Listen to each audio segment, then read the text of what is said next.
Evening, people. Evening. Of course, here are the real gunners. Talk the facts, know the stuff. Kenny, how you doing, my friend? Yeah, I'm all good. All good. You know, I stayed at the end of the season because this is what I do. I clap the players off. Wanted to have a go.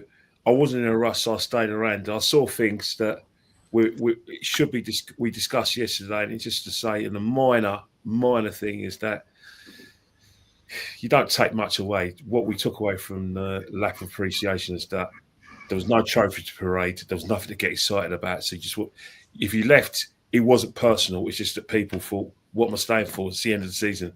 Back to the summer. So it was a bit of both. There was a lot of apathy. And there was obviously some celebrations, and people weren't happy with how it went. And so they shouldn't be. Another season without trophies. No, exactly. It's classic, that guy that Lee showed in his stream last night. No, I'm not having that. Fuck off. I'm walking out. I thought that was classic. Anthony, big up Jez panel. Jez, when is the next name of your show changing? It will be when Connor CMO, has sorted out my graphics and all those things that he's excellent at. So as soon as he's done that, I'll be having a chat with him shortly. He's a very busy young man. So when he's got time to do it, we'll get it sorted and he will do the business. DJB. Yeah. Man, you had a late one last night? Yeah, but it was kind of late last night, to be honest with you. But it was all light-hearted and it was all good fun in the end. But later than I expected, to be honest.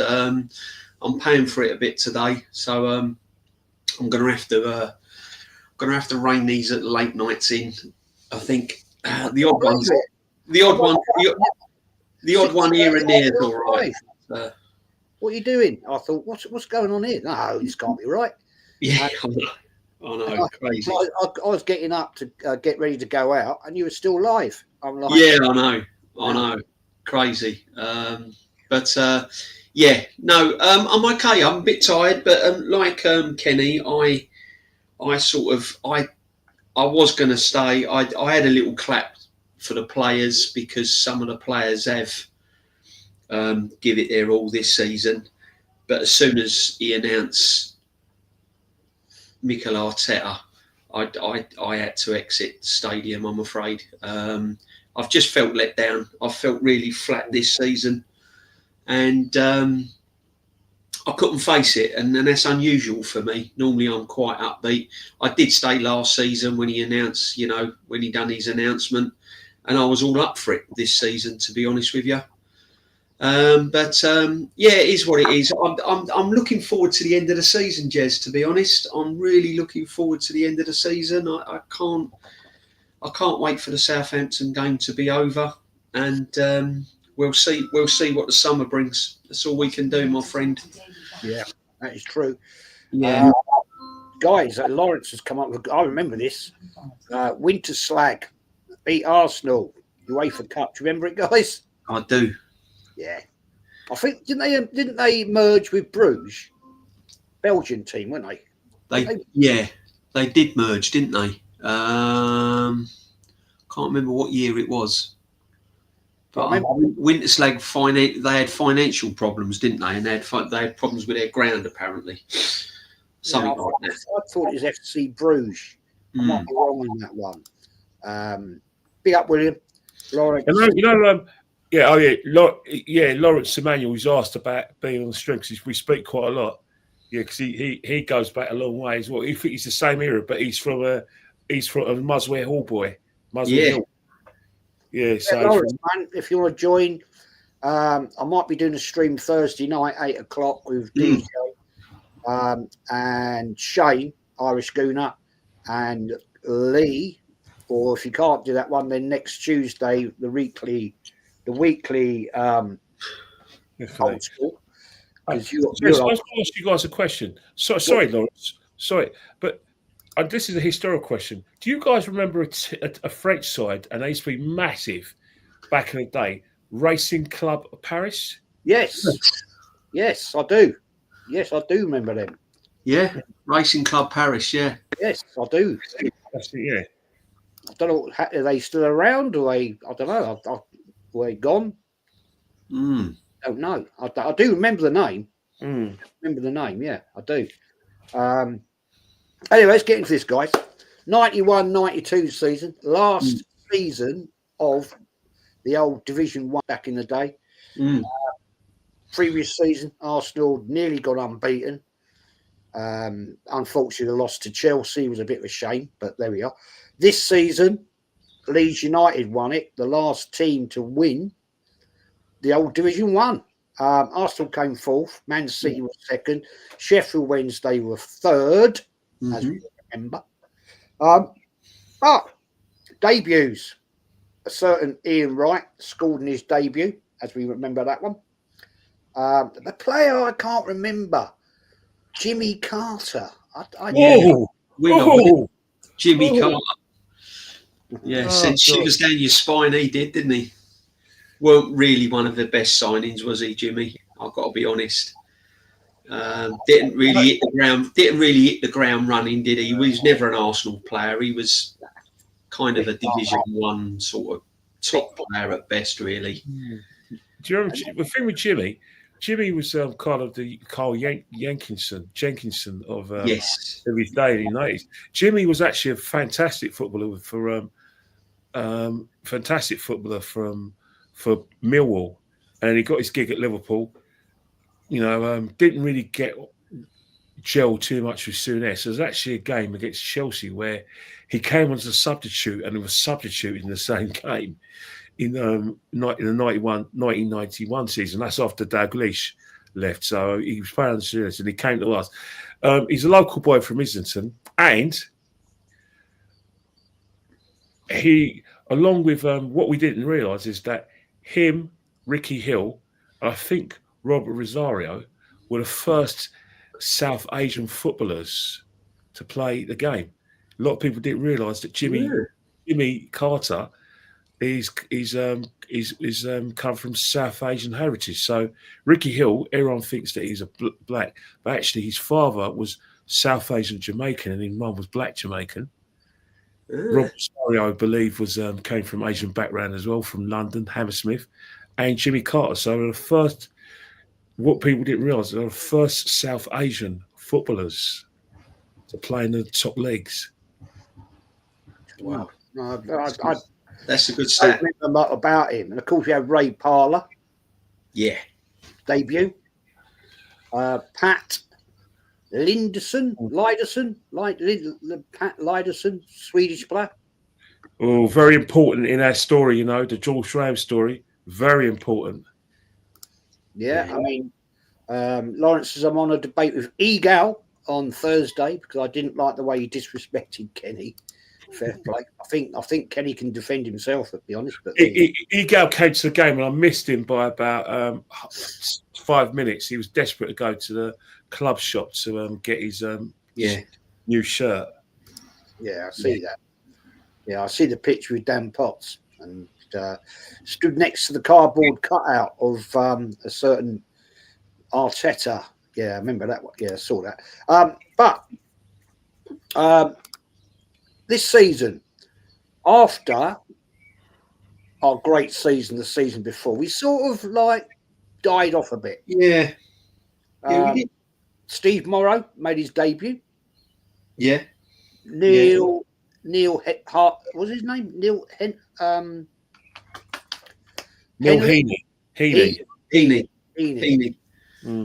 Yeah, he made his debut as well. Yeah, we had some unusual signings and debuts in that year, didn't we? 91, 92. But I mean, the memorable one was Ian Wright.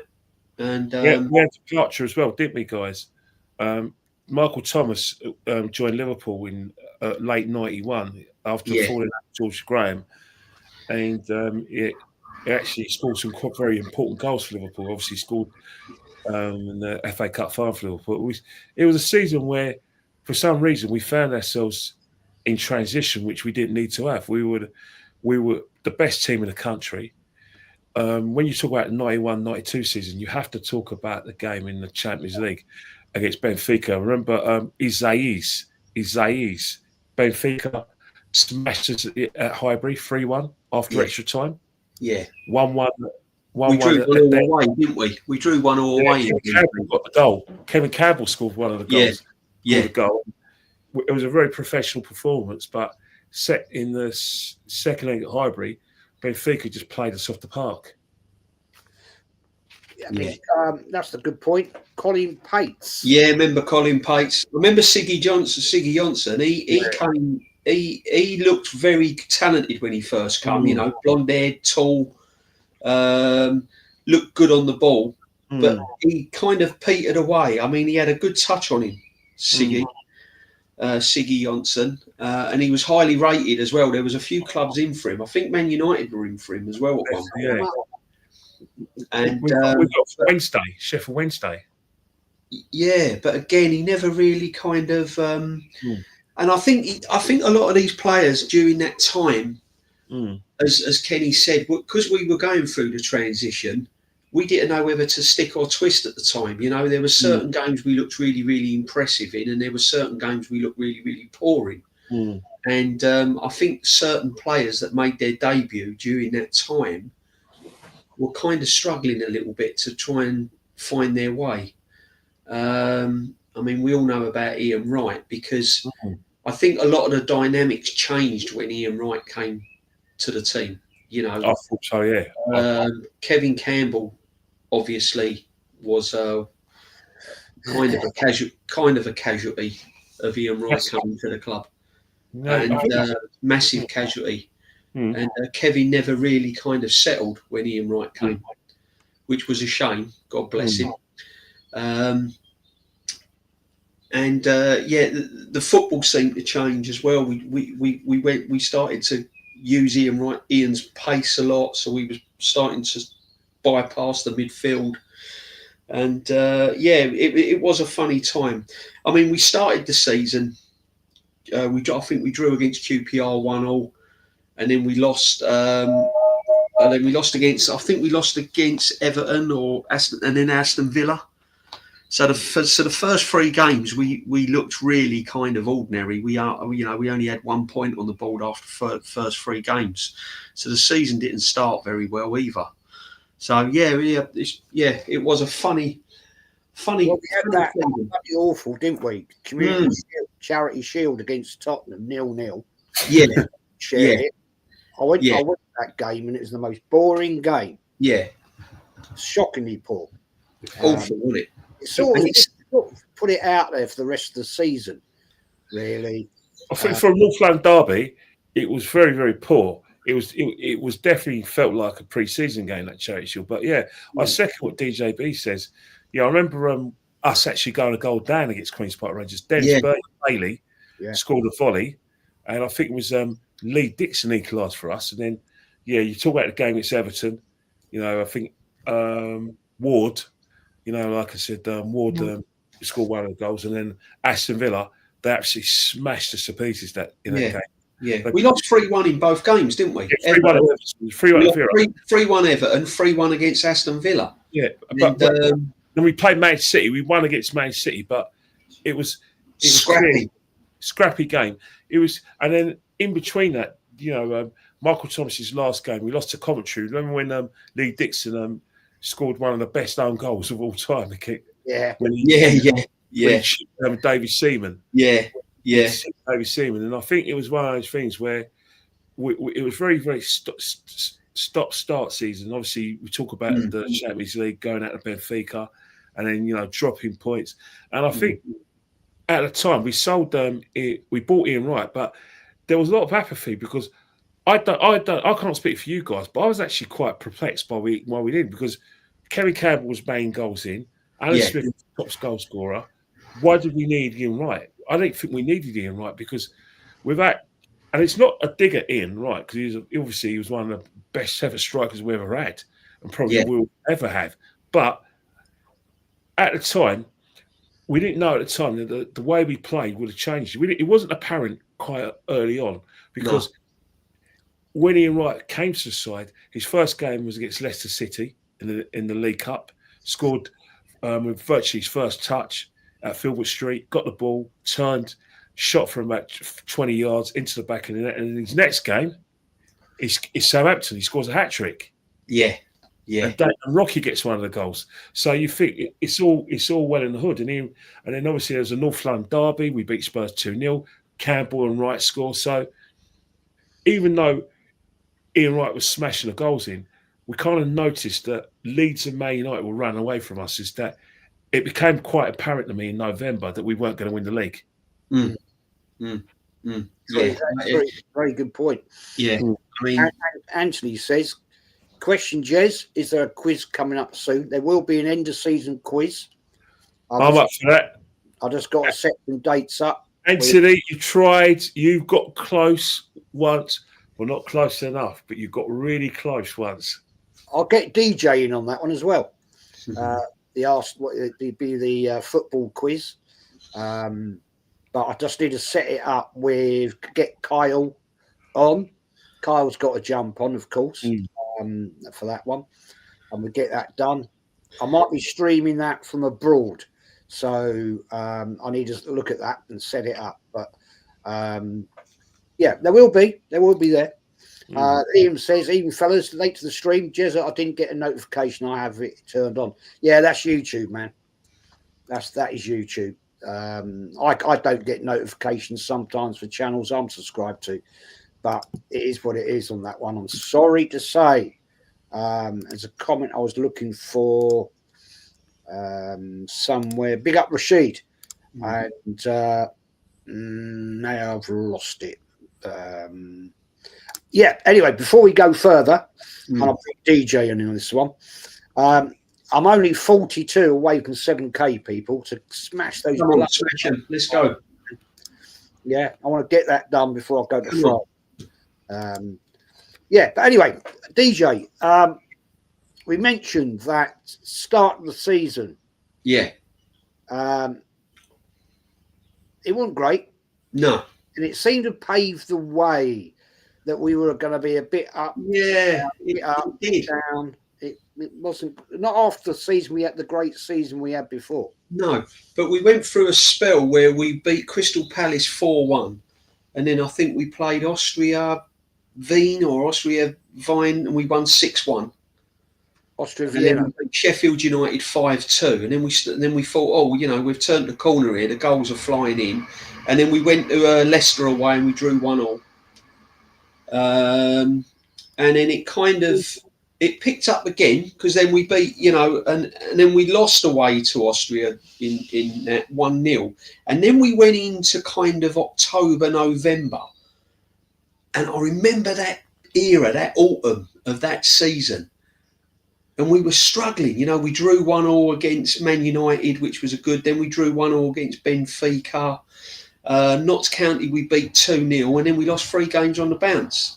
You know, we lost to Coventry, we lost West Ham, and then Benfica, and that kind of told the story of that season. It was very hit and miss. You know, every 2 results we seemed to then was on the back end of kind of 3 or 4 losses. You know, never really got going, and I think it was because with the signings that we made and Ian Wright coming into the team.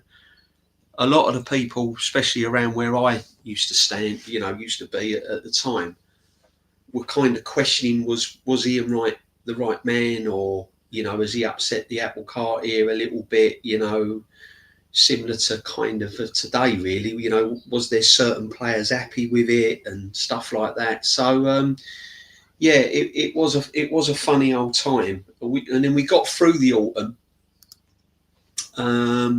And then we kind of went on a nice little run then. And then things started to pick up, you know. Fair point from Idi Amin. If we had right up front last 5 years, we would have won something. That's for sure. Without a doubt. I mean, this ain't sort of knocking Ian Wright. I mean, Ian Wright was absolutely fantastic for us, an absolute legend, and you wouldn't swap him for the world. But it's true what Kenny alighted onto sort of earlier on. Even I question, do we need this? Do we need him? Do we need this signing? You know, goals were going in. You know, Kevin Campbell was finding the back of the net on a regular basis and looking dangerous. And, you know, questions had to be asked. But I think I think our midfield was kind of lacking quite a bit of creativity at the time, and we're forgetting, mate. We had Smudger, Alan Smith as well. Yeah, definitely. Yeah. But the thing with sort of Smithy,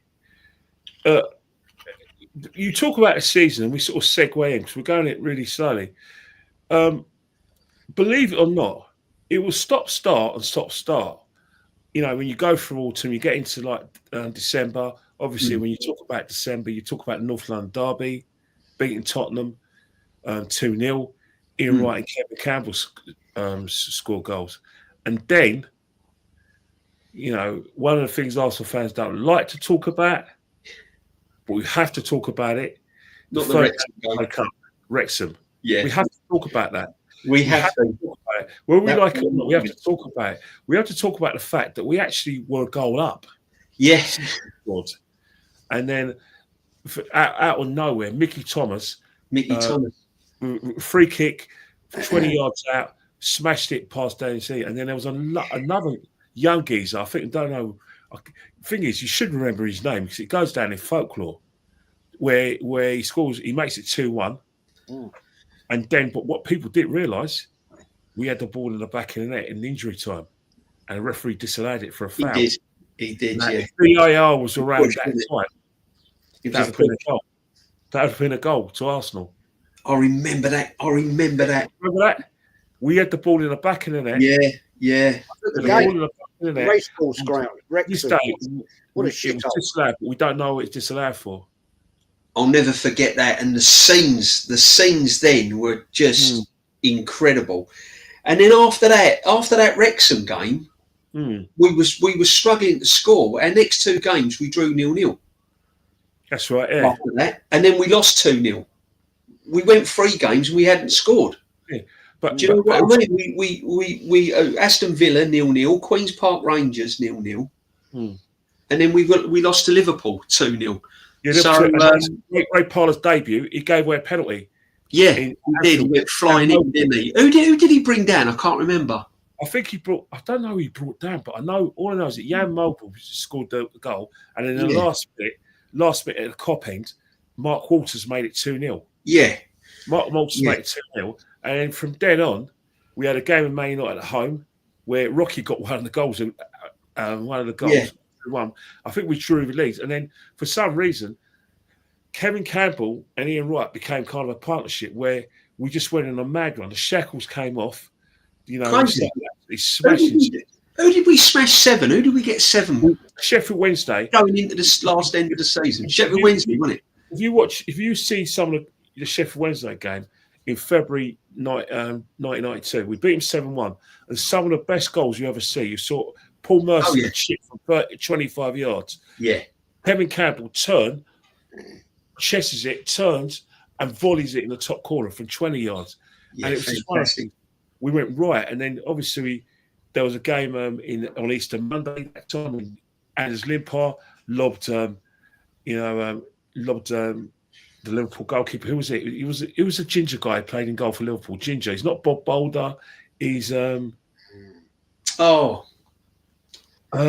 get his name. Liverpool goalkeepers. Because I remember being at the game. I remember. Lawrence might remember.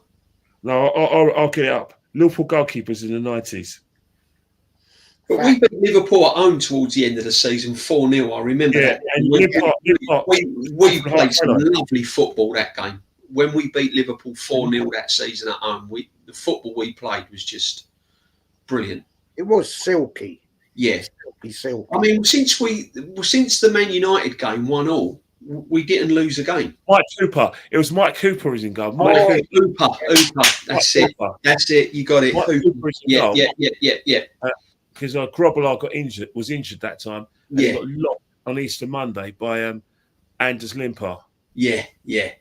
And that's when we were sort of playing through football where we didn't know how to lose.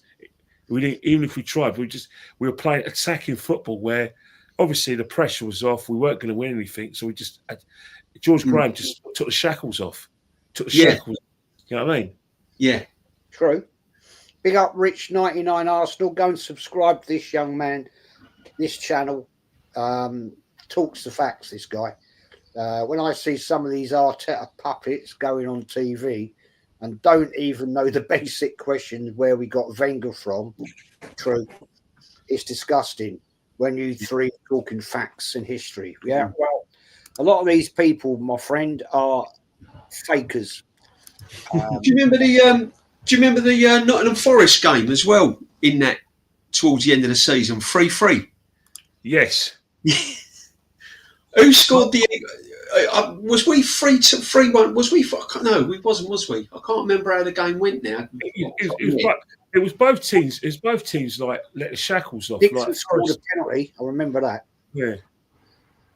Yeah, that was some game. That was, wasn't it? That was end to end, wasn't it? Because Forest was going for it and we were going for it. That was going. Yeah, there were some good games towards the end there, and we beat quite a good Norwich team as well.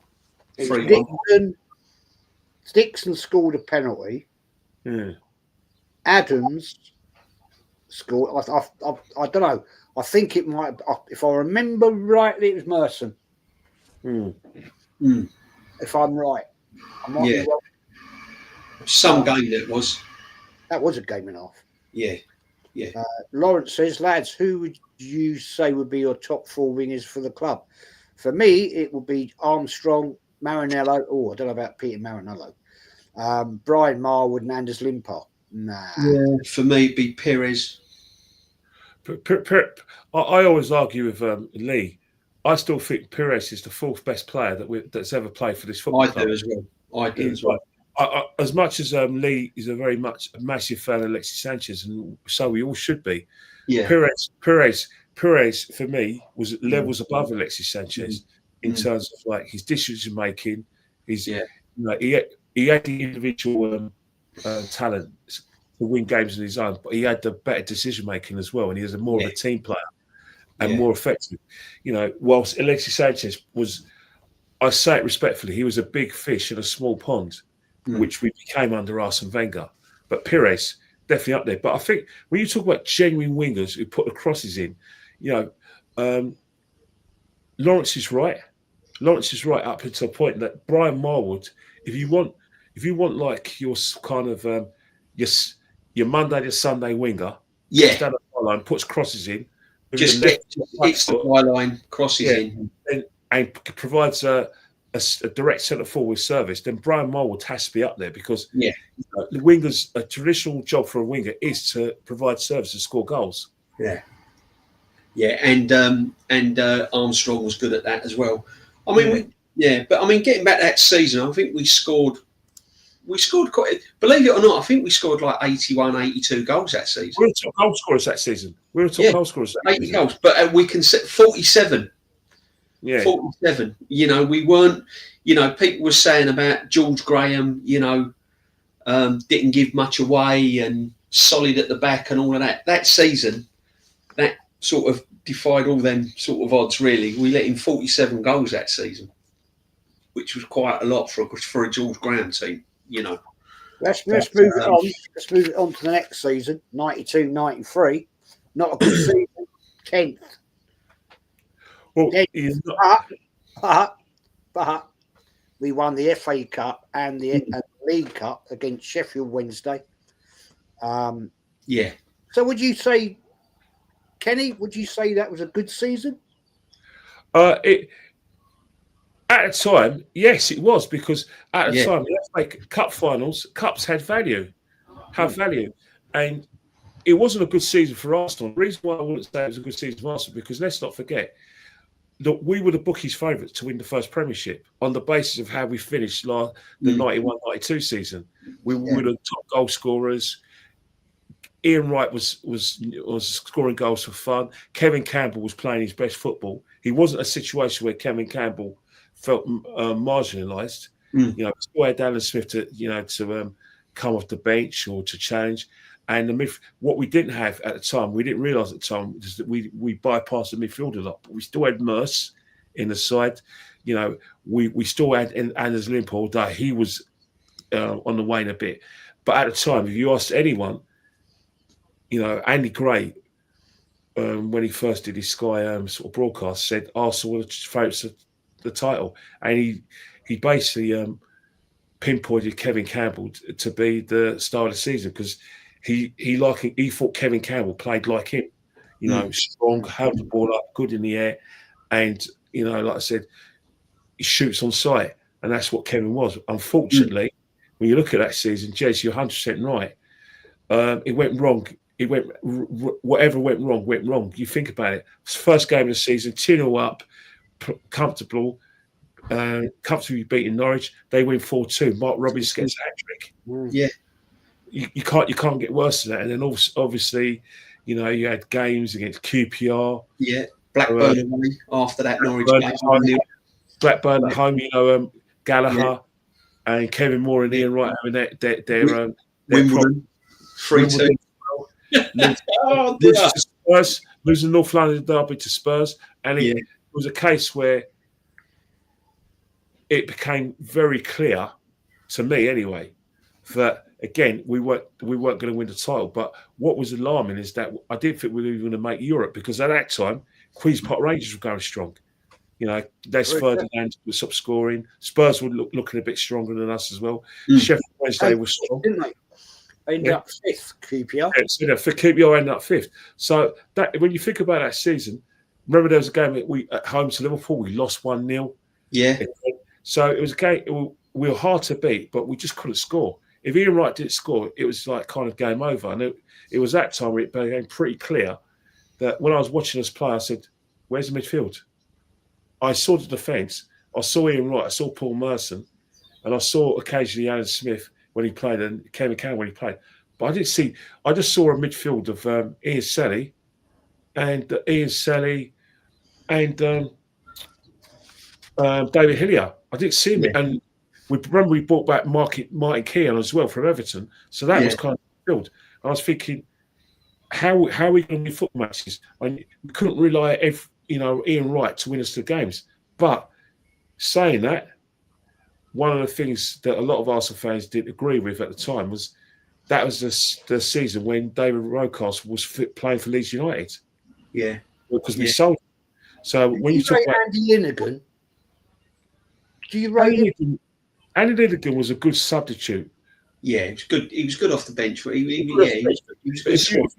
You couldn't really put your hat on Andy Linnigan. No. There was no way Andy Linnigan was breaking in that defence. Because remember, at that time, we had not only did we have the four at the back, we also had David O'Leary as well, who came and played important games with us as well. Yeah. So it was like the 4 plus David O'Leary plus Andy Linnigan. So we're very much a very defensive side. And obviously, let's not forget we had Morrow to deputise for Winterburn. So there was nothing wrong with the defence. It's just that there wasn't a midfield.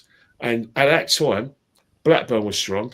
But when I look at Arsenal, the reason why Man United went on to win the league, in my opinion, is because it wasn't the fact that they had the best team in the country. They had Giggs, Kinshelsick and Sharp. They had wingers. So Mark Hughes always had service. Yeah, you know and he was scoring for fun when he offered that service. I mean, we didn't have a midfield. I mean, Rocastle went, it was at Leeds, who we lost to 3-0 away that season. Yeah.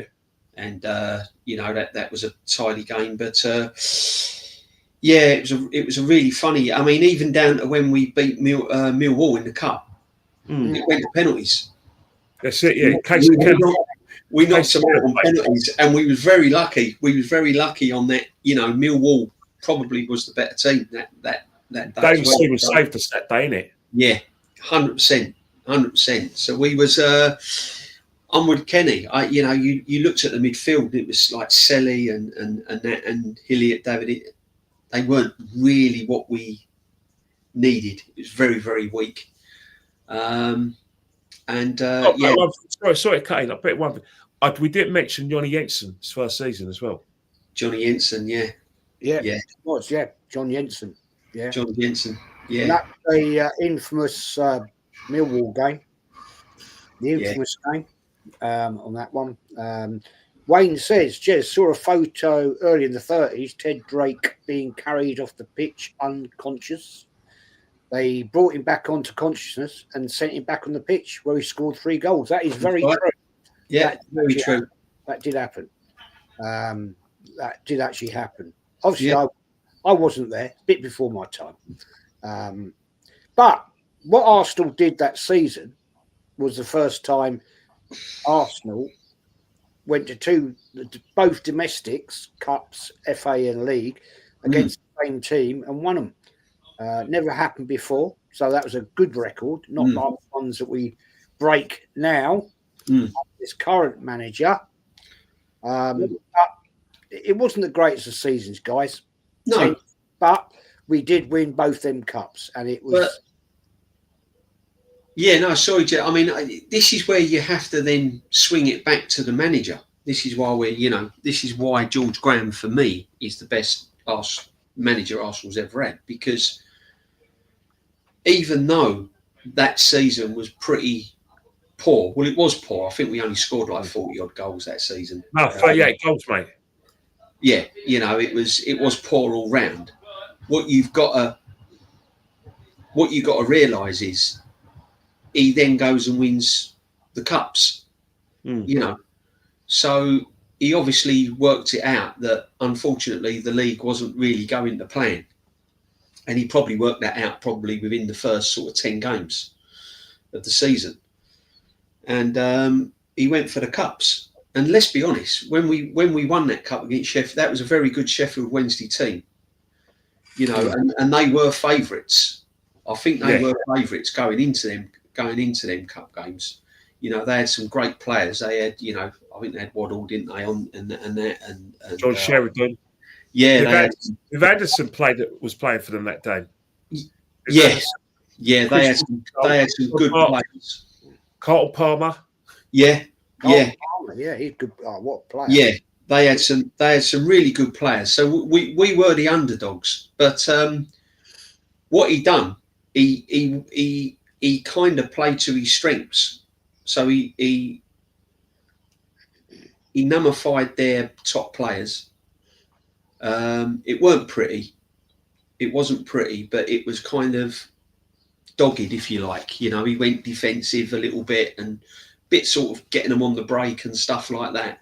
So, I mean, that's where the man was a genius, because he's in-game management. And I keep going on about in-game management because it is important, because you have to change the way you play to suit that moment. You have to. And this is what our current manager seems to lack to do. But he done it brilliantly. There was times then when Sheffield Wednesday was getting on top, and we went a little bit physical. We went a little bit dirty, and kind of, you talk about dark arts and man management. That in them finals, that's what it's a long periods of time. That's what we were doing quite a lot of. So, and this is where George Graham came to his own. I thought it was the way he won them cups. Probably don't go down in people's memories as some of the best cup finals, but tactically, tactically he was spot on. Tactically, he was spot on. Definitely. You think about it. You think about how we played and how we defended, and you think about how Sheffield Wednesday wanted to play, how they played. They had great players. John Hartson basically called Arsenal Wimbledon with A levels. Yes, because everyone was looked at Arsenal under sort of George, and what they said about Arsenal is that Arsenal played the refined long ball, not the long ball, the refined long ball. Yeah, and they played a very power game. We think about we played in 91. We played with a lot of power. In 91, 92, we played with attacking football. We were powerful. We had athletes. In 92, 93, in the cups, we were very tactical, where we knew teams were better than us. For instance, the Spurs side we beat in the semi-final of the FA Cup. That team, on paper, had played better football, more attractive football. They played it on the floor. They had players like Darren Anderson. They had Nicky Barmby in the side. They had Naeem. All played football on the floor. Great. Neil Roddick was playing for the back, but he was very good with the ball. Good passer, long passer, short pass over the ball. They were playing the football, whilst we had Ian Wright, and we were kind of sort of playing on the break. But defensively, we were very stout and good at set pieces. The same as Sheffield Wednesday. John Sheridan if you give them time, the ball was fantastic. They had Sweden's right back, Roger Nilsson. Viv Anderson played up top, a bit of experience. Carlton Palmer was their athlete and muscle. And Chrissy Waddle was a genius. Yeah, 100%. He was unplayable on his day, Chris Waddle. He was absolutely unplayable. And he didn't have one of his best. He weren't that effective in the cup final. And that was down to the way we were playing. You know, I mean, one point, we had two players marking him, didn't allow him the space to kind of run into and stuff, and it kind of completely nullified their attack. And and when you compare managers over the years, that's what George Graham was good at. That's why we were successful under him. That's why you have to give him his medals and stuff. Oh, 100%. Without that's why he has to have a statue. Because that's the shame, man. Yeah, I mean, does because I think when you think about it, that season we won the FA Cup and the domestic cup double. We finished 10th, so that goes to show you we wasn't really a top side in the league at all. Average. We're average, mate. We was a bang average team, really. We were getting beat badly in certain games. We was never in certain games. Yeah. But when it really mattered, because I was at Wembley for the Sheffield Wednesday, when it really mattered, when I was at the cup final, I believed in the manager. Yeah. Not so much the players but I believed that the manager on the day would get us over the line because he had a direction, didn't he? That's the fact. Yeah. Let's do some of these chats, mate. William says, we clinched the league title at home of our rivals in 71. Do you guys remember who scored the goal? Ray Kennedy. Come on, everyone does. Ray Kennedy. Super Ray. I wasn't allowed to go to that game. Razor Kennedy. I wasn't allowed to go. My mum and dad wouldn't let me go because it was at Tottenham. I was being 11 then. Yeah, and you were at school the next day? No, I wasn't allowed to go to away games. Fair enough. His mum and granddad said, "Nah, he'll be fine. He'll be fine." Because I used to go to all the games with my granddad, and my mum and dad wouldn't let me go to away games back then. Cool. Hey, you think about it, right? Away games. If you want to go away games, you had to earn your Spurs, man, for your parents. You had to earn your trust in it. Yeah. And primarily they only let you go to away games when you're about 15 or 16. You know what I mean? That's true. That is true.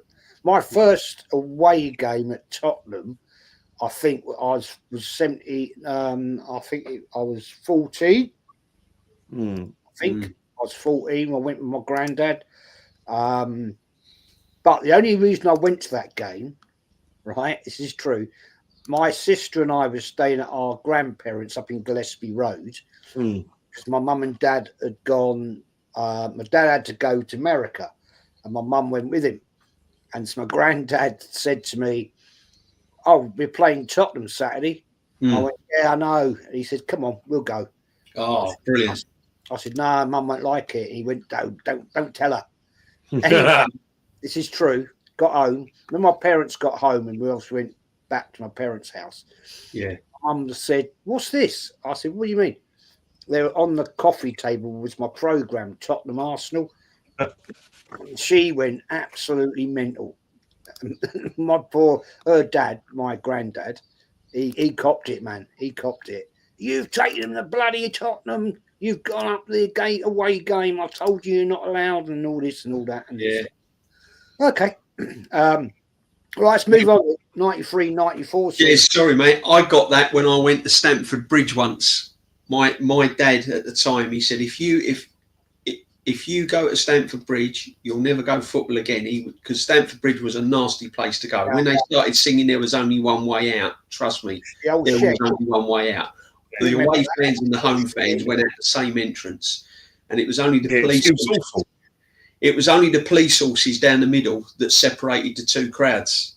It's the same now when you go to the bridge now. Yeah. It's the same when you go to the bridge now. All it is a partition between the home and away fans, especially when you go down when you're in the away end.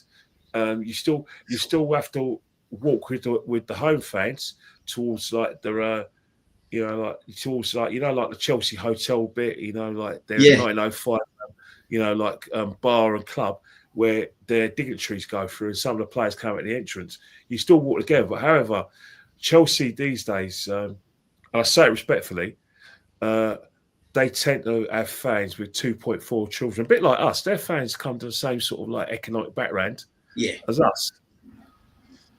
Yeah, no, facts. True. 93, 94. How was Podolski for you, Jez, DJB and Kenny? Podolski. I liked him. Powerful, good shot on him.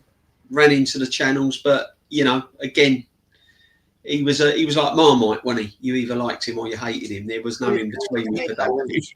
If you don't think with Lukasz Podolski, he didn't have the fitness for our game. He only came alive in the box. But when he scored goals, they were belters. He scored at Anfield. There was a goal in the Champions League on a volley, was fantastic.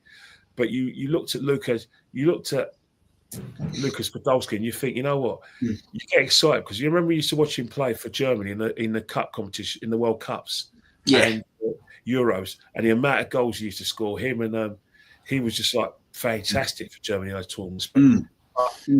Football finds you out sometimes physically. Yeah, a bit the same with Lukasz. He was found out physically with our football. And the same with one guy mentioned Sharvin. Sharvin was fantastic for us in last foot. But if you see Sharvin, every time he used to have hands on his hips because he'd be knackered after making the long bursting run. Yeah, some of the English games were too much. But 93-94 season was kind of, I still believe that if we hadn't have won those cups the previous season, we would have probably struggled again. But those cups seems to have given us a lift. Yeah. Because we drew 1-1 in the Charity Shield against Man United. And then we lost at home against, then we lost, I think, Coventry, wasn't it? Yeah, Mickey Fitzpatrick. 3-0. Yeah. And then I thought, here we go. But then we went on a really good run. We beat Spurs 1-0, Sheffield Wednesday. We beat quite a good Leeds United team 2-0. That's right, yeah. And, we kind of went on. Who did we play after the Leeds game? I can't remember, but we won that one as well. I can't remember now. So isn't that a season when we signed Eddie McGoldrick from Crystal Palace? Yes. Everton was the game we won. We beat Everton as well. I think that when we actually participated in Company's Cup, we won one of our. I think it was Stanley Liège 7-0. Stanley Liège. Yeah. McGoldrick got one of the goals. He did. And Eddie was a bit of an in and out player, wasn't he? If Eddie was up for it, he looked decent. But unfortunately, you didn't know what you was going to get from him. Do you know what I mean? It was another George Graham signing, though, wasn't it? We didn't. A very strange George Graham signing of my size. But I think what it was is that Eddie McGoldrick played alongside Ian Wright at Crystal Palace because he was kind of their winger who was putting in service for Wright and Bright. And I think he wanted to sort of replicate that because I think at the time we were bypassing the midfield. Man United had obviously Giggs, Kanchelskis and Lee Sharp, so they were playing what in the 90s they used to call it the inspirational game, where they went with wingers. And I always think that when you think about the Man United side, so Matt Busby, so Alex, wingers, it's all about wingers. Yeah. I think one thing we really wanted to do is we wanted to replicate what Man United had by getting McGoldrick. But McGoldrick, just like Glenn Helder, who we're going to speak about later, never good enough to play for Arsenal. Just like Charlie Hodgson, never good enough to play for Arsenal. But talking about the Cup Winners' Cup, Kenny, when you mentioned Standard Liège, when we won 7-0, you got to remember the round before that, we struggled against Odense. Yes, right. Odense. I think we beat them 2-1 at home. And was it 1-1 away? I can't remember. I think we drew. Yeah, it was what. Then did we beat them away 2-1? I can't remember, but it was only 3-2 on aggregate. I know that.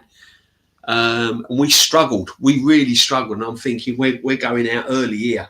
You know, I remember that away leg being very, very cagey. So, and then, yeah, but that was the round before the Standard Liège game where we battered them. And that Odense game was a very, very cagey affair. I remember that. I remember them very well. You know, segueing into that season, remember, we did defend the Coca-Cola Cup because at the time it was Coca-Cola Cup. We actually went out went out against Aston Villa. Dalian Axis got the goal. Yeah, I remember that game. Yeah, we were at home. We actually were at home against Villa and went out, and it was kind of the situation where another disappointment in the cup, but we still had the European Cup Winners' Cup. But what I noticed is that in between that game as well, there was a game against Man United. 1-0, wasn't it? Where we lost 1-0. Yeah, where Eric Cantona he had basically a bandage on his hand. Yeah, that's right. Yeah. 30 yards, which basically three keepers wouldn't have saved. Yeah, and it was a game where we didn't do too badly in, but it was a case where Man United were still levels behind us. It was another indicator that we had a long way to go if we were going to sort of win the league. Yeah. But we were a lot better on the eye than we were the season before. Oh, 100%. 100%. 100%. Let's read some of these comments, people. Andy Hart, big up, man. Thanks for your super chat. Evening, guys. Am I correct in thinking George Graham played for Arsenal? He did. If so, what position? He was a midfielder in the end. Stroller. Stroller, his name. And was his finest hour Anfield 89? Probably, I'd have to say it was the double winning season. Yeah. He played in that, man. Good manager, good player. You mean when he tried to con the British public that he scored the first goal? Yeah. Yeah. He was very much Souness-esque, wasn't he? He was a poor man, Graham Souness, really, George Graham. I liked him. He was a solid player for us, wasn't he? Very solid player. Kept it going. Defended when he had to. Joined the attack. Very good in the air as well. Very good in the air. Yeah, very good. Very powerful. Yeah, I was at Copenhagen, mate, against Parma. Yeah.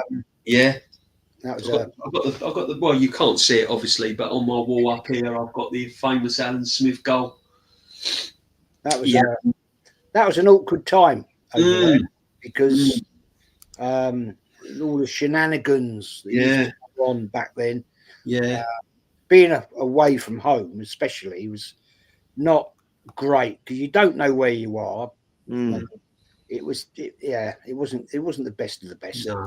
But that was another season where we had an autumn. We had an autumn going into like October, November, where we couldn't win a game. We drew loads. That's right. Yeah. It was another autumn. It was another Halloween nightmare. We just couldn't get. Liverpool 0-0. Huddersfield 1-1. Manchester City 0-0. I mean, we weren't scoring goals. We were drawing a lot of drawing a lot of games, and then we thumped Standard Liège 7-0 at the back end of it. Yeah. Do you remember a game in December that season where it was I was at the game obviously, but it was a Monday night game. We played Tottenham, and it was a case where because we'd done them at White Lane, it's a game I thought we'd set a turn and win. For some reason, Tottenham had a performance from the gods when they won. And Darren Anderson scored a bloody brilliant goal, did a kind of one. Good player. Darren Caskey, and then made it 1-0. And it was a case where they were holding on. And then Ian Wright scored. But we couldn't sort of see it through. But it was one of those games where it was a season of frustration. But once again, we have to talk about the FA Cup again, but this time the fourth round. We have to talk about it. Yeah. We went to Burton Park. Got a good draw there. Yeah. Now bring them back. Extra time. What happened? But it was beginning and end for the late and the great Kevin Campbell. Arsenal fans turned on Kevin Campbell that day. There's no doubt about it. No, you can't take anything away from it. He got punished, didn't he? He got punished from the Arsenal fans, Kevin Campbell. Yeah, which was a shame. God bless him. You know what I mean? Because he was good for us, really. That was the end, really, of Kevin Campbell. definitely. The 93-94 season was quite exceptional. Oh yeah, The fact, our second ever European trophy, yeah, and our last ever European trophy. absolutely. 31 years worth of silverware. And this is what sticks in our memory, because when people go on about, what's it about Man United and Spurs being in the final, and the Europa League don't mean much. Well, it does, because we've not the pedigree in Europe for a club like Arsenal. Let's face it, is diabolical. Is poor. Pitiful. Our record in Europe is poor, and that's what sticks. That's what sticks in us. It's not the fact that Man United and Spurs are in the Europa Cup. It's not the fact. It doesn't matter whether you win a Europa Cup or a Champions League. It's the fact whatever cup you win in Europe is a European Cup. And for a team like Arsenal, whose record in Europe is poor, it means something. It really does stick in my throat. George Graham is still the last. He's the last manager to bring us European silverware. Yeah, you would think that alone is enough for him to get a statue. 100%. 100%. If you think about the manager who went to Anfield in 1989 against all the odds and won there. The manager who won the league 2 years later, where we were the near invincibles. The last manager to win a European trophy, one of the first managers in English football to win the double of the League Cup and FA Cup. Yeah, a trophy. Unbelievable. And the ironic story of that, and the Cup Winners' Cup we won that season, we beat Paris Saint-Germain in the semi-final. Exactly. Yeah. And if we'd have beaten Paris Saint-Germain in the semi-final this year, because I'm a bit sentimental, I was thinking, hang on a minute, the last time we won a European Cup, we beat Paris Saint-Germain in the semi-final. It's DJB. They had better players than us as well. Yeah. We were a more functional team, but they all playing a good football. They had George Weah, they had David Ginola, they had Rai of Brazil, the Brazil captain that ultimately should have lifted the World Cup, but he got injured, and Dunga was the one who got to lift the World Cup instead of Rai, who got injured in that tournament. Rai played for PSG that side. So, and let's not forget, when you get in the final as well, Parma had better players than us, had better individuals than us. Players, Parma, Brolin, who was hot property around. Zola, they had some. And Luca in goal, Cecchini at the back, Apolloni, Musi, great players. And that, because people were mentioning Morrow earlier on in the chat, I think there was a stage, someone got, I can't remember who got injured. Did we have Ian Selly in midfield as well that day? We had Ian Selly in midfield. We had Ian Selly. I think it was Ian Selly. I can't remember who got injured. But Morrow ended up left back and Winterburn ended up playing as a holding midfield player. Yeah. Another tactical genius masterclass by George Graham. They battered us. David Seaman made a great save Brolin hit the post. Yeah. So if David Seaman was making a fake, two great saves, one-handed save from Aspinilla. You had to make a save from Zola. Yes. The midfield, Parma completely dominated the midfield. All you could hear in Copenhagen was our fans singing 1-0 to the Arsenal. And that was even 30 minutes before the final. That's all you heard. It was great atmosphere. Yeah. And we scored, and Alan Smith scored in a volley. One of the first few shots we had on target, Alan Smith scores. And he wasn't designated to play. If Ian Wright was fit, he wouldn't have played. No. Ian Wright was suspended. That's right. He was suspended that game. Yeah, and he was gutted. He actually cried on the pitch, didn't he? He did. George Graham got stuck into him at half time. In Ian Wright's biography, George Graham had no sympathy whatsoever. George Graham called him a baby, and basically said to the rest of the team, all right, let the baby go and cry in the corner. The rest of you deal with yourself. And Ian Wright was swearing at him, calling him names. It took for actually Lee Dixon to come up to him and tell him. Lee Dixon basically went up to him, put his arm around him and said, look, you're the best player we have. We need you out there. And that got brought Ian Wright to his senses. Whilst George Graham was swearing and calling him names, and Ian Wright was swearing back at him, Lee Dixon put his arm around him and got him through that game. And then at the end of the game, obviously, Tony Adams was comforting him because obviously he knew he wouldn't play in the final. Yeah. I remember Smithy's goal, though. I mean, I remember. That was very similar scenes to the 89, that was. Very similar. But as I say, it was a season. It was a season, I mean, 17 draws that season. Similar to this season, really. Do you know what I mean? We drew a lot. We're very much nowhere near ready to win that league. You think about who challenged Man United that season. The team that challenged Man United were Blackburn Rovers. The team that finished third were promoted Newcastle. Yeah. They had Andy Cole. Andy Cole's got 34 goals in that season. Peter Beardsley got about 15. Was his sidekick. They was an exciting team, Newcastle. And that was the start. That was good old Kevin Keegan's teams that are playing beautiful play. Beautiful play. Didn't win anything, but they played beautiful football. They did play some lovely football. And Liverpool were nowhere because Liverpool that season sacked Graham Souness. They did. They did. We only conceded 28 goals that season, though. Yeah, we'll bet. I think it was 28. 30. No, I think it was about 27, 28 goals. We improved. That season in terms of the way we played. We played slightly better football. Midfield, we were getting goals from elsewhere on the pitch. People had some good seasons.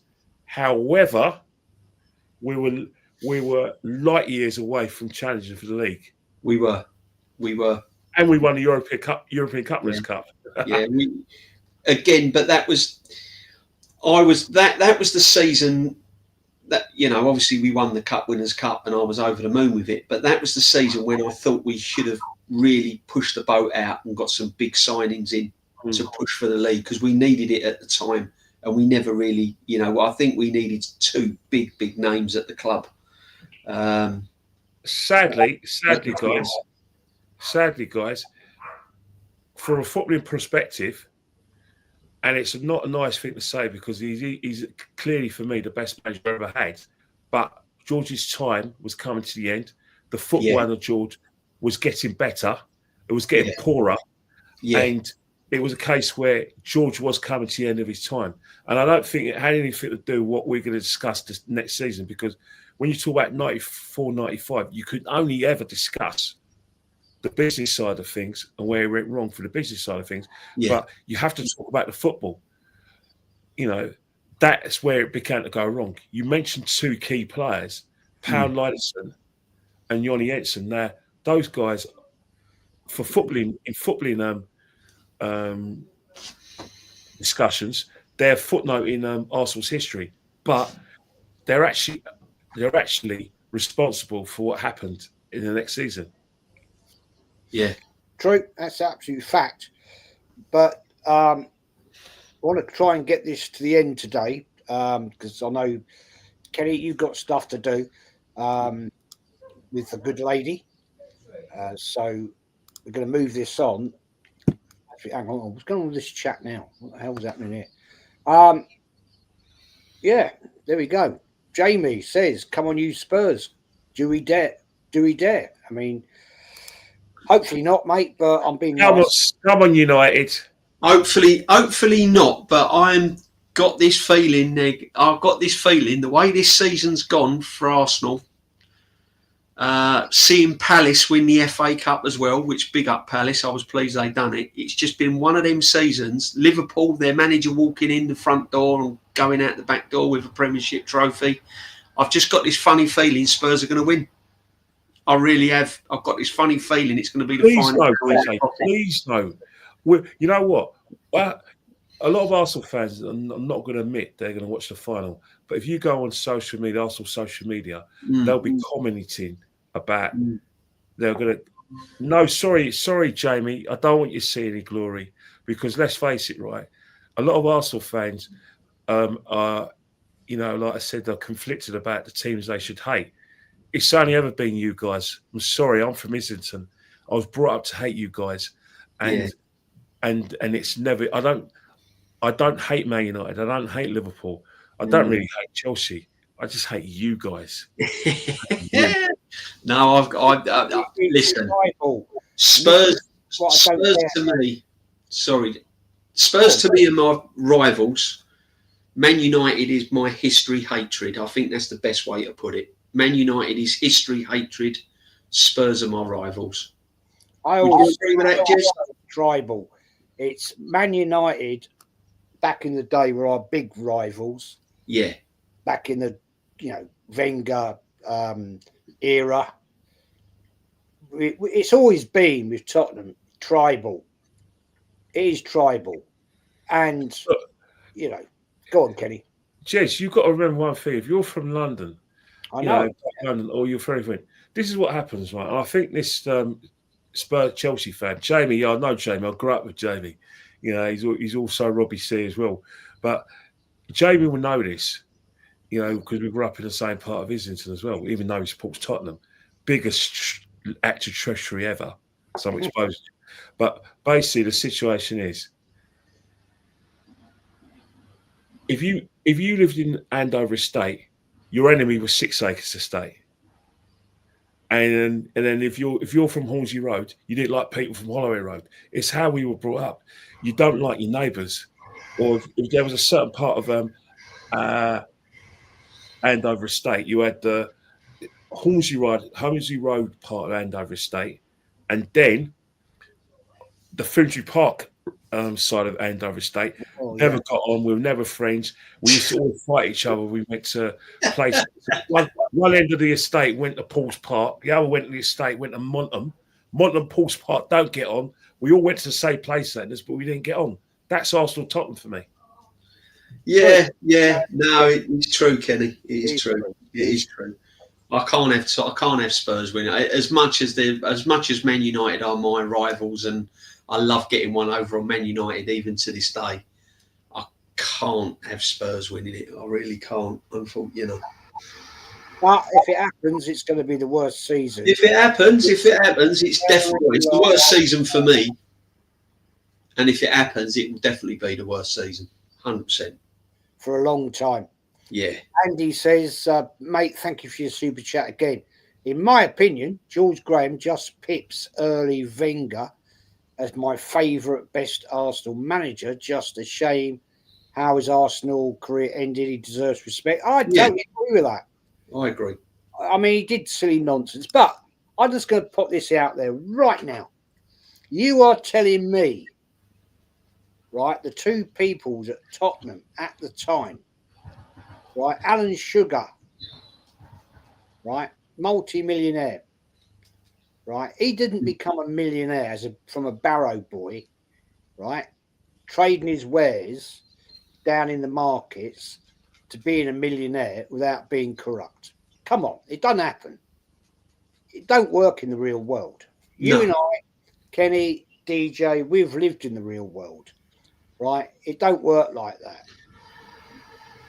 Terry Venables was the manager. Are you telling me he didn't take bungs?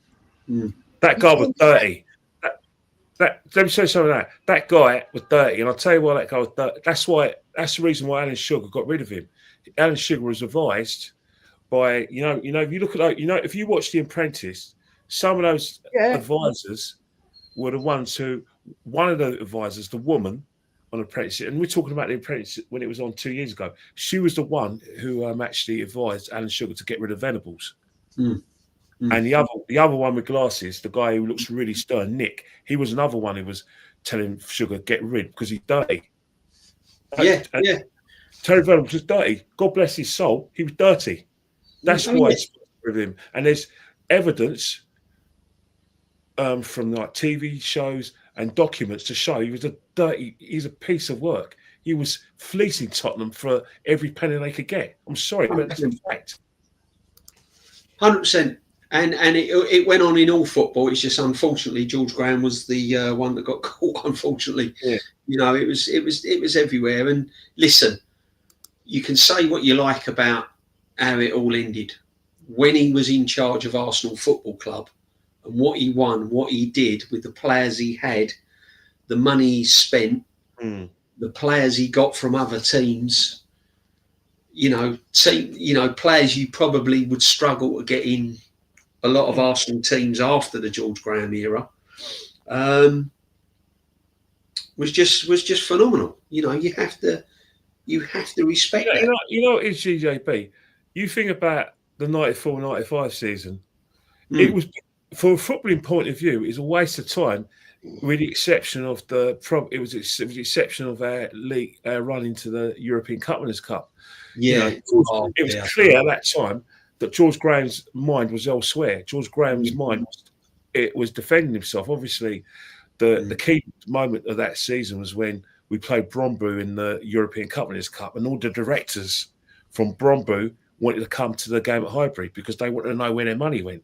Yeah, it was then where the Danish, like I said, reporter actually went to a training ground and confronted George Graham in the training ground, and George Graham told him he had to be careful. But it was over because he then went. It was then picked up by the British newspapers, and it didn't go away. It didn't go away. No.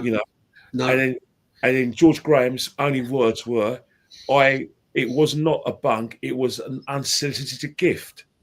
It was the beginning of it. And the football was crap as well. Sorry, Jez. I love George. You love George. But the football was crap. It was. I mean, and one of the worst results was the Millwall FA Cup at home. Yeah. Mark Kennedy got the second goal. Put the ball in the roof of the net. Yeah. Yeah. It was awful. We had some horrendous results, and I mean, we had some good results, but it wasn't very good. George was, unfortunately, he took his eye off the ball. Well, he had to do it. But one reporter from the Sunday People, because at that time during the days of the footballers show. But they invited journalists on, and they used to have hold the back page, which they still do now, but they were doing it even then, 30 years ago. He actually, his headline in the news, the Sunday People, was, "It's time for George to go." And one of the points he made, he talks about, obviously there was an incident with one of the youth players, in terms of like he went to prison, and in Arsenal, he was allowed to come out of prison to do his training and play games for Arsenal, but he had to return to sell that sort of thing. Bad PR for the club. Also, there was a situation with the bunk, and then there was but he said the football became really crap. Sorry, the football was crap. Yeah, we had the drinking culture as well, didn't we? There was the drinking culture going on, wasn't there? Yeah, I don't want to spoil your show, Jez, but the football, and we were all there watching the game, was crap. We lost at home to 3-1 to Leeds United. We lost at 3-1 at home to Queen's Park Rangers. Yes. Yeah. John Nelson got his goal, but we lost to 3-1 at Queen's Park Rangers. Man United beat us. Mark Hughes bundled the ball in the net. Yeah. And Tottenham beat us in the North London derby. Popescu scored, and went off at half time. But we had some good results. We beat a very good Sampdoria team 3-2. George was good by then, though. George's last game was against, I think it was against Nottingham. I think all I know is his last game was Glenn. He bought his last 3 buys were Glenn Elder, Johnny Artson, and Chris Kouamia. That's right. Yeah. But most of the players were still there, weren't they, from the George Graham era? And we had some, And he bought Stefan Schwartz, who was a bloody good midfielder, but wasn't ready for English football. No, and we all know what happened in the final, don't we? I can't remember. That was terrible. That was Real Saragossa. Oh, I can't. 9 from the halfway line. Stuart remember who scored the Arsenal goal? Still haunts. Huh? Johnny Artson got the goal for us. Yeah, he did. Yeah. Big Johnny Artson, one of our most expensive signings. He was, wasn't he? Yeah. And basically after that was game over, wasn't it? Sadly, I'm just going to do a couple of chats here. We're going to wrap it up. We've come However, I'm going to end on a positive. Hmm. If you was to round it off of the George Graham era, and it's been an absolute pleasure and absolute brilliant memories for me, he still goes down as one of our best managers, even to suffice of the Wenger years. Right, Because he was just tactically brilliant in big moments and big games, and he, league titles, FA Cups, Cup Winners' Cups, League Cup. You know what? Incredible. Wenger should have been our greatest ever manager. Yeah. Unfortunately, with Arsene Wenger, you have to critique Arsene Wenger for the whole 22 years. You can't, the last 10 years. If you had Wenger's first 10 years, and it gets George Graham's time, then Wenger would have edged it. Yeah. I think with Wenger though, he just outstayed his welcome, didn't he? Yeah. He built an empire, didn't he? Really, he had the Emirates. He had the Emirates project, and he built up an empire. I think that's the problem. I think he just could not release it. He couldn't release it. He couldn't. He was too proud to go. I've had my time now. It's time to go. And he just hung on too long. That's the problem. He focused too much in his prime when Arsenal were an excellent. He was focusing too much on the project. Yeah. He wasn't focusing enough on the game. No. He was part of the design team. Yeah. He remodeled. Yeah. Oh, he changed the Premiership. He changed the way players eat. He changed the way players play. Which is his baby. Yeah, stadium is his baby, isn't it? Yeah. Anyway, I'll do some of these comments, guys. Yeah. SG man, as an overseas arseback fan, so I hate Man United more than Tottenham. But the thoughts of Spurs winning the Europa League would make my stomach sick. Thank you for your super chat, my friend. Yeah, big up, man. Big up, mate. Yeah, it's gonna be a tough night tomorrow night. Lawrence says picking a winner out of Man United Spurs is like deciding. That's a great comment. Oh dear. Do you know what? I was trying to think of some sort of an energy on that, but yeah, that's something. You know what? I said Stalin or Pol Pot. Yeah. Kyle, I'm glad you're here. Kyle, big up, man. Big up, Kyle. Because you've got to join the end of season quiz, which I will contact you about. It will probably be next week when Kenny's around. DJ will have to join. You're part of that now. Lawrence, if you want to join into that quiz, you're more than welcome. Oh, Lawrence won't say no to that. He won't say no to that. I know he won't. So if you want to join it, but that basically comes to the end of the George Graham era. I'm still annoyed, gentlemen. I'm still annoyed that he hasn't got that statue. Yeah. We're in a day. Use your platforms, use your voices, and call for it. The same people can't call for it. At the end of the day, golf. We're not going to be here forever. But one of the most cringe-worthy things in life is celebrating someone when they're dead, not when they're alive. True. Yeah. Big up Shane. Big up Shane. Right. Yeah, you're gonna have to join. Balled out at West Ham the season after he left. Yeah. He did. He had a brilliant season. Brilliant signing for West Ham. He was. Yeah. Fantastic for him. It was exactly what he needed. The direct player led the line really well, Johnny Hartson. Yeah. A thug. Yeah, that's fact. I didn't like what he did to IL Bunkovic. I'm going to get new people in. Shane's going to. I'm going to get Shane in. Yeah. I'll get Lauren in. Yeah. We've got an Anthony, of course. Can I just say something on the Wenger? Can I just say about on the Wenger? What I know it turned a very bitter against Wenger in the end, but in his pomp, he gave us some brilliant. I've never the football and what we'd won under him. he gave me some brilliant years. You cannot deny it. He gave us some brilliant years at this football club. Well, it's probably the best football you're ever going to see. Yeah. Let's put that straight.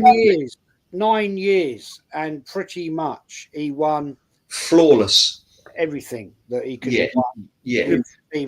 When you think we are begging this manager to bring us something, and he's going into his 6th year. Yeah, but let's not forget though, DJB. Arsene Wenger went 9 years without a trophy, and that's where there is question marks about whether he's the greatest manager. Mikel Arteta is 2/3 of the way there. Yeah, exactly. But he had something in the bank. Wenger had credit in the bank, though, didn't he? You know, whereas this guy's got nothing really. So we're going down the same road with us, and we're going down the same road with Mikel as we did under Wenger during those times. Yeah, he's come to his natural end, hasn't he, Mikel? He's past his sell-bell day. He has. You know, you can get into him. You can go all around the houses of what you think of him and this, that, and the other. He's done some good things. He's you know, I've seen some good football under him. I can't deny that. I have seen some good. Hi guys, love you loads, but I've had the tap of the shoulder. Yeah, Kenny.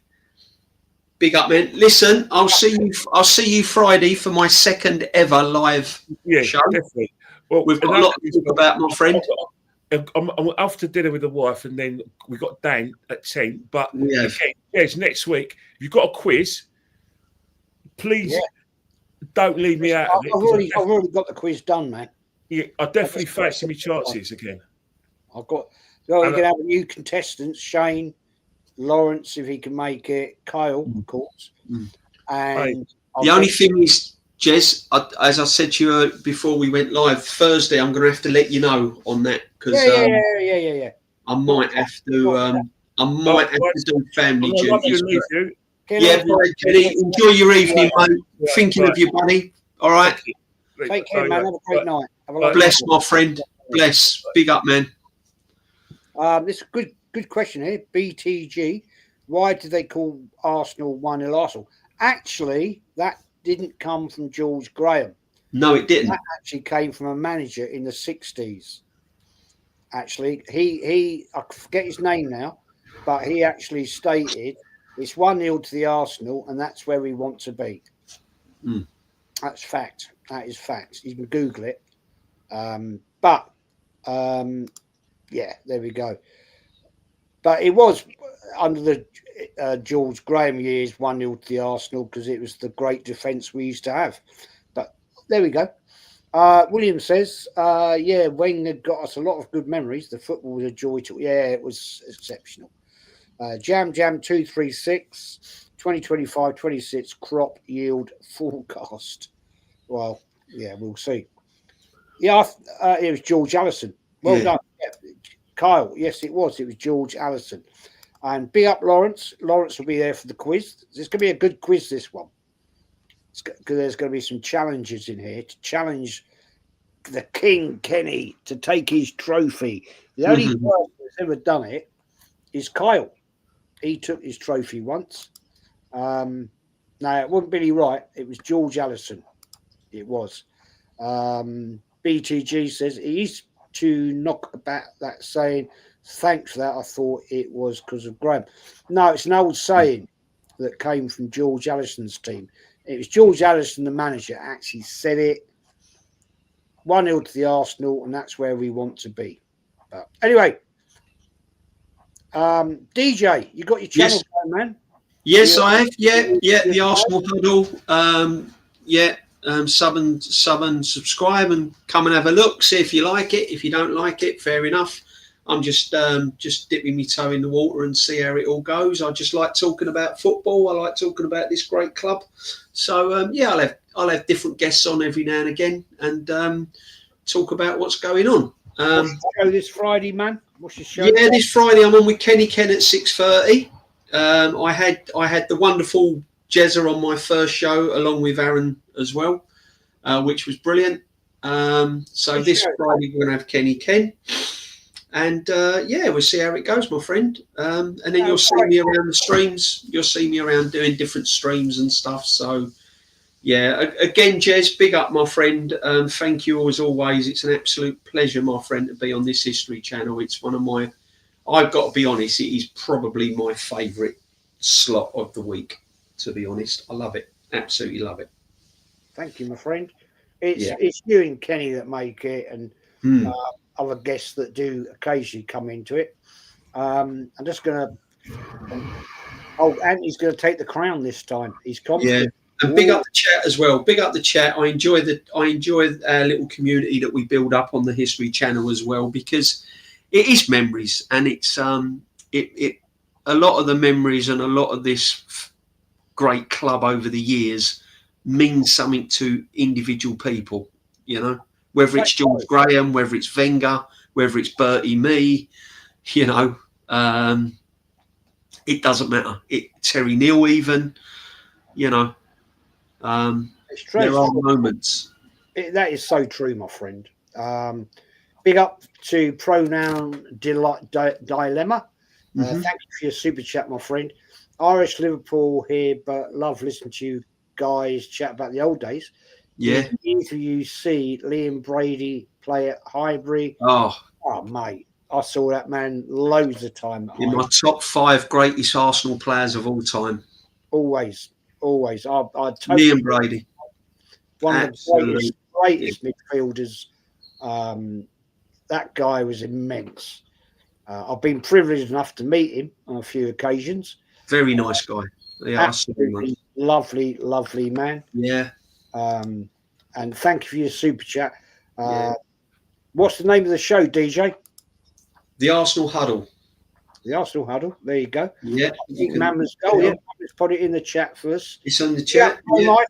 Big up, mate. Yeah. Have a little sub. Have a little look. As I said, it was a great show you did the other night. Some of it will be heavy. Some of it will be heavy. It's brilliant. No, it's brilliant. It's absolutely. It'll be a lower key sort of anti-Arteta. Listen. We'll have a little chat about it. Thanks, Mammy. So, there you go. Go and sub to DJB right now. Yeah, I'm going to make you a mod on my channel, Mama. I'm going to, I'll have that. Chippy. Yeah. Chippy Brady, yeah. That's an interesting one. Chippy Brady. I was corrected on this by somebody in the chat who knew better than me. I always thought his name was Chippy because of the way he used to chip the ball, but it wasn't. It was you know, it was like the old fish and chips, wasn't it? I didn't know that. I never knew. He used to go in the loal chip shop at Highbury there, and, after a game and regularly after training and especially on a Friday. I never knew that. See, the guy that told me that, I thank you for that, because I honestly thought it's because he was like, chip the ball. But anyway, we're going to wrap it up, everybody. DJ. Yes, my friend. What time Friday are you doing that with Kenny? 6:30. 6:30. Everybody go and watch this gentleman on 6:30 Friday. Yeah, we're just going to talk about how the season's gone. We're going to talk about what players you'd keep, what players you'd sell, what players are realistically going to leave the club, what players you'd like to bring in. Is there a little rift between the Berta and Arteta? Are they going to be the players that he actually wants, or whether it's going to be the players that Berta signs? And we'll talk about where it's going in the future and where you're going to like it to be. So, all good, my friend. Facts, man. Absolutely. I'm looking forward to that show. I'll be there watching you. I'm still feeling my way around, though, Jez. I'm not. I haven't got to grips with it. I'm okay as a guest at the moment, but I'm still just asking people to be a bit patient because I'm still learning the ropes. It was brilliant the other night. It just flows. Yeah, man. I loved it. I watched it. I was on there. Yeah, it's all about building a community, man. It's all about building a community and getting a little bit of a feel-good factor going. No, it's brilliant. It just it's like there was no flat spots or anything. It was brilliant. I loved it. Anyway, gentlemen, chat, everybody, thanks for joining. Sub to Jez. He's not far away. Come on. Not far away. It's like climbing the wall with your fingernails. Yeah. You know, Getting sub, getting smashed the likes. Otherwise, Jez, he won't have a good summer on fishing. He'll yeah. Come on. He's even bought a proper hat for this. Come on. Sub, smash. I can't find it. Sub and smash. It's behind this green screen. Anyway, people, thanks very much. We're out of here.